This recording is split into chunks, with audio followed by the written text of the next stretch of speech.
A gente vai falar sobre transtornos da personalidade, mas antes de falar dos transtornos, a gente precisa ter uma noção do que é a personalidade, sem estar falando essencialmente sobre doença, né?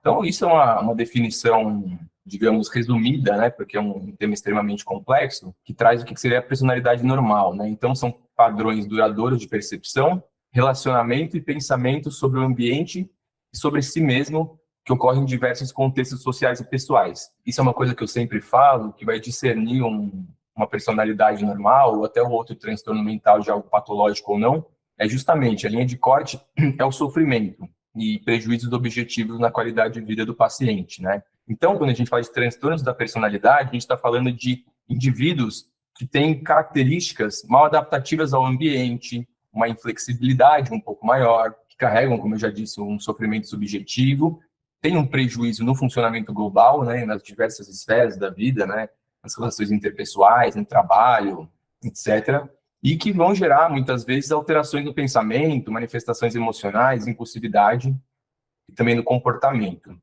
Então, a gente fala de transtorno de personalidade quando existe um desvio da expectativa do indivíduo dentro de uma cultura. Isso é uma coisa importante.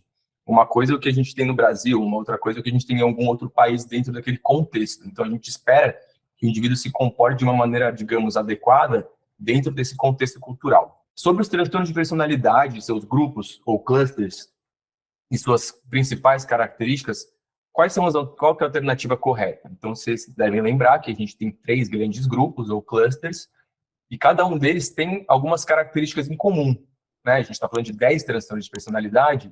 Então, no grupo A, indivíduos com frequência parecem ansiosos ou medrosos. No grupo B, costumam ser dramáticos, emotivos ou erráticos, ou no grupo C, que frequentemente parecem esquisitos ou excêntricos, ou nenhuma das anteriores. Então, quando a gente pensa em transtorno de personalidade, eles foram divididos em 3 grupos, né? Como eu já disse, que tem características semelhantes. Tem o grupo A, o grupo B e o grupo C. Dentro do grupo A, a gente vai ter os transtornos de da personalidade paranoide, esquizoide, esquizotípico. No B, antissocial, borderline ou limítrofe, histriônica, narcisista, e no C, evitativa, dependente ou obsessivo-compulsivo. O grupo A tem como característica principal a excentricidade, e eles usam esse termo esquisito mesmo, tá? Assim, está no manual, não é um termo chulo, digamos assim, né? É o que está recomendado usar mesmo. Já no grupo B, as principais características, como vocês mesmos sabem, que acertaram no quiz, eles têm uma tendência maior a uma dramaticidade, a serem mais emotivos ou erráticos. E no grupo C, as características principais é ansiedade ou medo. É um tema importante porque, olha só, a prevalência mundial chega a 11%. Então, um outro ponto importante é com relação a comorbidades de transtorno de personalidade. Então, até 15% dos adultos têm pelo menos um transtorno de personalidade. Ele é discretamente maior, de uma forma geral, falando de todos, em homens jovens, com baixo nível socioeconômico e desempregados.